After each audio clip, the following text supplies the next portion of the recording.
Hi friends, मेरा नाम है प्रणय। Welcome to चेसोलिक। आज का हमारा वीडियो होने वाला है पॉल मॉर्फी के ऊपर। और ये गेम बहुत ही बेहतरीन होने वाला है क्योंकि इस गेम में पॉल मॉर्फी ने बहुत ब्रिलियंटली अटैक किया है। और इस गेम से आपको सीखने मिलेगा कि पीस डेवलपमेंट कैसे करते हैं और काउंटर अटैक कैसे किया जाए। अगर अपना अपोनेंट बहुत ही अटैकिंग खेल रहा है तो काउंटर अटैक कैसे किया जाए।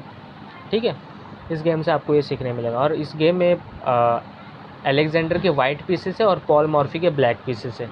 गेम की शुरुआत होती है E4, E5, knight F3, knight C3, C6, D4, Scotch gambit, E cross D4 और यहाँ पे बिशप C4। स्कॉच गैम्बिट में यूजुअली वाइट क्या करता है कि अपना D4 का पॉन सेक्रीफाइस कर देता है और अपने पीसेस जल्दी से जल्दी हो सके उतने जल्दी स्पीड में डेवलप करने की कोशिश करता है। ठीक है, bishop C5, night G5। Night G5 का पर्पस क्या है कि जो F7 का स्क्वायर है उसके ऊपर अटैक है।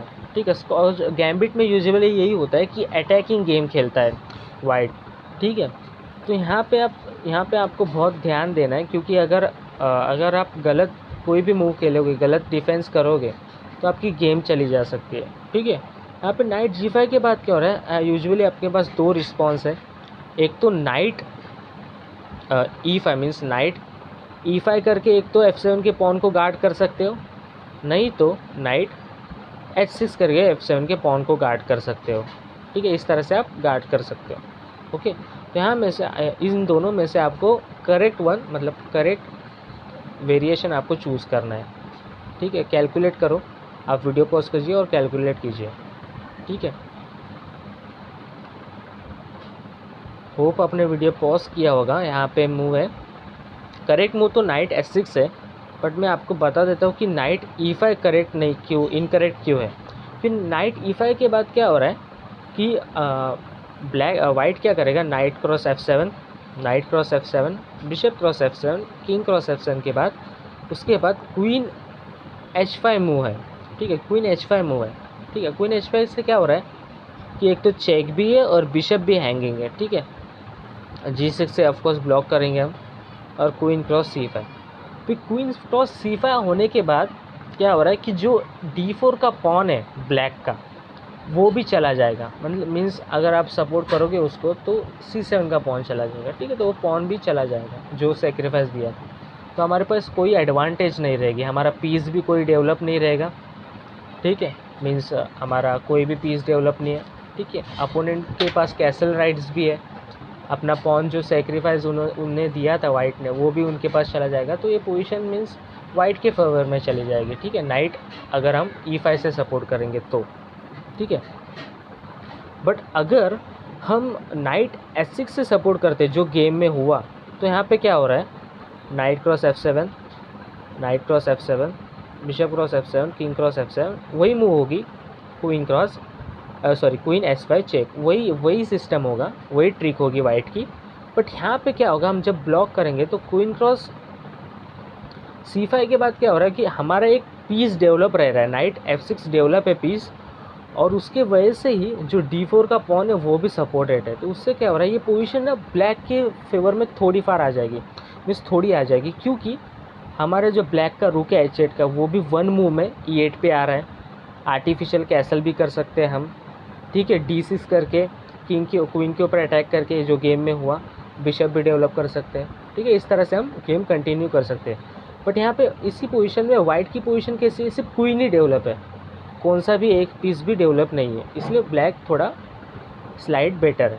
ठीक है, तो गेम में क्वीन क्रॉस C5 के बाद यहाँ पे खेला गया D6 मूव का पर्पस क्या है कि बिशप भी डेवलप हो रहा है, बिशप की रेंज भी ओपन हो रही है और क्वीन के ऊपर भी अटैक है। ठीक है, क्वीन गया B5 के ऊपर। ठीक है, क्वीन B5 पे गए और यहाँ पे रुक E8, E4 के पॉन के ऊपर अटैक है, रुक भी डेवलप किया। और अगली मूव में हम किंग G8 पे भी ले सके, आर्टिफिशियल कैसल भी कर सकते हैं। ठीक है, और यहाँ पे फर्स्ट चेक दिया वाइट ने। ठीक है, यहाँ पे D5 पॉन से पुश किया। हम D5 को कैप्चर नहीं कर सकते क्योंकि पॉन पिन है, E4 का पॉन पिन है।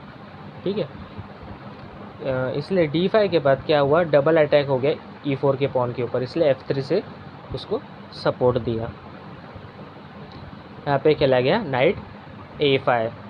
फिर नाइट A5 यहाँ पे क्यों खेला गया, क्योंकि अभी याद रखना कि जो हमारा किंग है वो पिन है, ठीक है, वो किंग है पिन, मतलब जो D5 का पॉन है वो पिन है, इसलिए हम पॉन कैप्चर नहीं कर सकते E4 के ऊपर। इसलिए उस पिन को हटाने के लिए यहाँ पे नाइट A5 खेला गया। मीन्स उस क्वीन को, एक तो किंग को तो हम हटा सकते हैं, नहीं तो अपोनेंट की क्वीन को हटाना है, इसलिए उसी पिन से हटने के लिए, ठीक है, इसलिए नाइट A5 खेला गया। यहाँ पे A5 के बाद यहाँ पे खेला गया क्वीन D3, उस पॉन को सपोर्ट दिया E4 के, और यहाँ पे कैप्चर किया गया, एक्सचेंज हुए, और यहाँ पे क्वीन चेक दिया गया। क्वीन चेक करने के बाद एक तो किंग मूव कर सकता है, अगर किंग मूव करेगा तो उसके कैसल राइट चले जाएंगे, इसलिए उन्हें G3 से ब्लॉक किया। यहाँ पे रुक क्रॉस E4 गेम में खेला गया।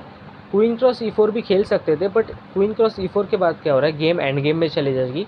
ऑफकोर्स ये ब्लैक को फेवर ही करेगी, ये एंड गेम भी ब्लैक को ही फेवर करेगी, बट पॉल मॉर्फी चाहते होंगे कि वो गेम एंड गेम तक नहीं लेके जाए और मिडल गेम में ही ख़त्म करे, मिडल गेम में ही चेकमेट करे, इसलिए उन्होंने रुक क्रॉस E4 खेला। किंग को चेक दिया, किंग F2 पे आया, ठीक है, और यहाँ पे क्वीन E7 पे रिटले लिया, रुक को सपोर्ट दिया। ओके, अभी यहाँ पे ध्यान से देखना, आप इस पोजीशन को ध्यान से देखना कि जब भी अपोनेंट की क्वीन जो D3 के ऊपर है वो E2 का स्क्वायर गार्ड करना छोड़ देगी, मतलब जो रुक हमारा E2 के ऊपर नज़रें बनाया हुआ है, उस जब वो ये क्वीन को हटा देगा, मीन्स ब्लैक अगर कंफर्टेबल होगा क्वीन को हटा देने के लिए, तो हम वाइट की आराम से चेकमेट कर सकते हैं, ठीक है। बट यहाँ पे वाइट मिस्टेक करता है और यहाँ पे खेलता है नाइट D2। नाइट D2 के बाद क्या हो रहा है, जो बिशप था C1 के ऊपर, जो बिशप है वाइट का, उसने E3 का स्क्वायर छोड़ दिया, तो हमारा रुक आराम से E3 के स्क्वायर पे आ सकता है और क्वीन के ऊपर अटैक कर सकता है। उस क्वीन को फोर्स करता है कि वो स्क्वायर छोड़ने के लिए, ठीक है, मीन्स जो E2 का स्क्वायर उसने गार्ड करके रखा है, उस E2 के स्क्वायर को छोड़ने के लिए। ऑफकोर्स गेम में वही खेला गया, गेम में खेला गया रुक E3। तो अभी यहाँ पे दो ऑप्शंस है, एक तो वो डायगोनल है जो E2 का स्क्वायर गार्ड कर रहा है, उसे छोड़ दे, मीन्स क्वीन कैप्चर D4, ठीक है। तो ये वेरिएशन मैं आपको बताता हूँ। अगर वो स्क्वायर छोड़ दिया तो यहाँ पे क्या होगा, फर्स्ट हम चेक देंगे, ठीक है। चेक देने के बाद क्या हो रहा है, अगर वो पीछे जाता है तो हम बिशप H3 पे लाएंगे। तो अभी हमारी अगली मूव क्या होगी कि हम रुक E1 से चेक देंगे, तो उसको ब्लॉक भी किया नहीं जा सकता। मीन्स अगर आप नाइट बीच में डालने की कोशिश करोगे तो हम रुक से हम पिन कर देंगे, ठीक है। तो ये पोजीशन भी ऑफकोर्स अगर ब्लैक के ही फेवर में जा रही है, ठीक है। अगर आप क्वीन से सपोर्ट करते हो भी, कर भी नहीं, क्वीन से अगर सपोर्ट करते हो तभी भी हम पीछे चले जाएंगे फर्स्ट। तो अभी अब हमारा अगला रुक भी आ रहा है F8 के ऊपर, ठीक है। तो ये पोजीशन लूजिंग है वाइट के लिए, इसलिए यहाँ पे अगर वो किधर मीन्स, इसलिए वो पोजीशन लॉस है। उसके लिए उसको वाइट को जो अपना डायगोनल है, वाइट स्क्वायर जो E2 का स्क्वायर गार्ड कर रहा है, उस डायगोनल को पकड़ के रखना है। इसलिए गेम में यहाँ पे खेला गया क्वीन B5। क्वीन B5 के बाद यहाँ पे C3 खेला गया, उस डायगोनल में से हटाने की कोशिश की। यहाँ पे अपनी नाइट सेक्रीफाइस कर दी थी, सेक्रीफाइस ऑफ़र किया था, बट यहाँ पे वाइट ने एक्सेप्ट नहीं किया, क्योंकि वाइट ने अगर एक्सेप्ट करता भी है तो यहाँ पे उनकी तुरंत ही चेकमेट हो जाएगी, क्योंकि फर्स्ट हम चेक देंगे, ठीक है। वो आगे आता है तो यहाँ पे ऑफकोर्स चेकमेट हो गई वाइट की। अगर वो पीछे जाएगा तभी भी उसकी चेकमेट हो जाएगी, क्योंकि इस तरह से उसकी चेकमेट हो जाएगी, ठीक है। अगर वो चेक देने के बाद F1 के ऊपर रहता है तभी भी उसकी चेकमेट है, क्योंकि रुक चेक उसको ऊपर ही आना पड़ेगा और इस तरह से उसकी चेकमेट हो जाएगी, ओके। इसलिए उस डायगोनल को छोड़ना छोड़ना नहीं चाहिए वाइट को। तो बट अभी ब्लैक क्या करेगा, उस डायगोनल को छोड़ने के लिए फोर्स करेगा वाइट को, ठीक है। इसलिए यहाँ पे उसने C6 खेला।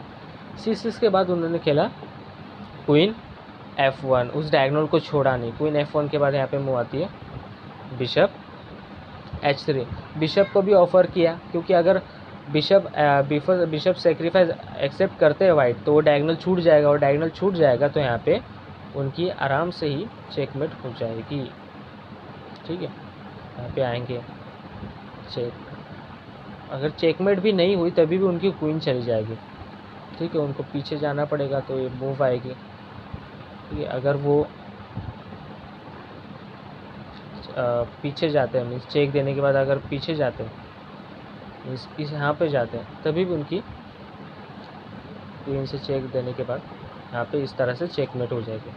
ठीक है, इसलिए उन्होंने बिशप जब H3 पे आया तो उन्होंने वो एक्सेप्ट नहीं किया, उन्होंने वो जो E2 का स्क्वायर था उसे गार्ड करके रखा, उन्होंने खेला क्वीन D1। ठीक है, क्वीन D1 के बाद यहाँ पे मूव आती है रुक F8। अभी रुक F8 का पर्पस क्या है, अभी जब भी है ब्लैक का किंग कहाँ भी मूव होगा तो डिस्कवर चेक आएगा। ठीक है, इसलिए यहाँ पे वाइट खेलता है नाइट F3 उस चेक को ब्लॉक करने के लिए, बट उसका कुछ फ़ायदा नहीं है, क्योंकि किंग E8 के बाद यहाँ पे अलेक्जेंडर रिज़ाइन कर देते हैं। क्योंकि मैं आपको बता देता हूँ, अगर आप सोच रहे होंगे कि किंग E8 क्यों खेला, बिशप क्रॉस रुक आ रहा है, तो यहाँ पे चेकमेट हो जाएगी। बिशप क्रॉस रुक के बाद क्वीन क्रॉस E3 के बाद यहाँ पे वाइट को कोई स्क्वायर लेफ्ट नहीं होता और वो चेकमेट हो जाएगी वाइट की। ठीक है, अगर आप सोच रहे होंगे कुछ और तरीका होगा बचाने के लिए, तो आप नहीं, यहाँ पे गलत है, क्योंकि नाइट तो मूव हो नहीं सकती। ठीक है, और अगर आप पीछे जाते हो, मीन्स अगर पीछे जाने की कोशिश करते हो, तभी भी हम अपना रुक से हम नाइट कैप्चर कर लेंगे और अगली 2-3 मूव में यहाँ पे चेकमेट हो जाएगी। ठीक है, अगर आपको ये गेम अच्छी लगी होगी तो लाइक, शेयर और सब्सक्राइब कीजिए चैनल को। आपको चेस रिलेटेड ज़्यादा कंटेंट चाहिए होगा तो हमारे इंस्टाग्राम आईडी को भी आप फॉलो कर सकते हैं, लिंक मैं डिस्क्रिप्शन में दे दूँगा। अब हम अगले वीडियो में मिलते हैं, बाय।